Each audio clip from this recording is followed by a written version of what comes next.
এমন এমন কবরস্থান আছে যেই কবরের সন্তান বাবাকে ঢুকিয়ে দিয়ে আর জীবনে কোনোদিন কবরের পারে আসে?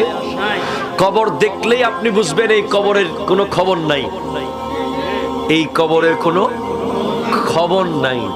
কবর দেখলে বোঝা যাবে। আর যেই কবরের খবর আছে ওটা দেখলে বোঝা যাবে। দেখবেন ওখানে ফুলের গাছ আছে, একটু পরিষ্কার আছে, বোঝা যায়। মাঝে মধ্যে সন্তানরা এসে দাঁড়ায়, ঠিক কিনা কথা কর। একটু বাঁশের বেড়া দিয়ে রাখে, ব্যাপার আছে না নাই? আছে। যতই যাই বলেন, অন্তত একটা জিনিস কবরে থাকে। এসি না থাকুক, দামি বিছানা না থাকুক কবরের ভিতরে, কবরের উপরে দামি কোন গ্লাসের কিছু না থাকুক, একটা ব্যাপার থাকে, সেটা হলো নেম প্লেট।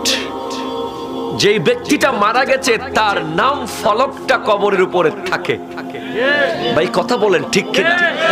থাকে কি থাকে না? আরো জোরে থাকে কি থাকে না? কিন্তু বাবারা আমার, রিসেন্টলি এমন এক কবরস্থান আমি দেখেছি,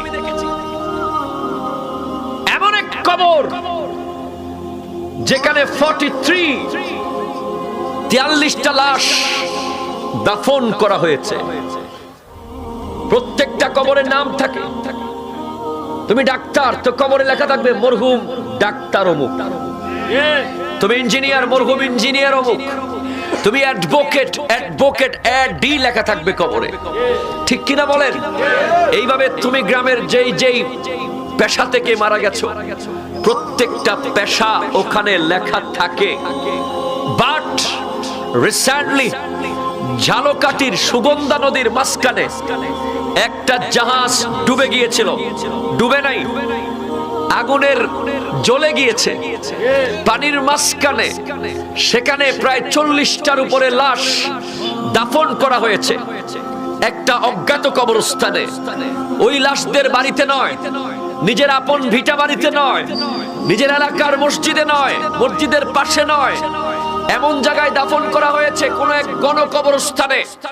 আর প্রত্যেকটা কবরের নেম প্লেটে লেখা আছে লাশের পরিচিতি অজ্ঞাত।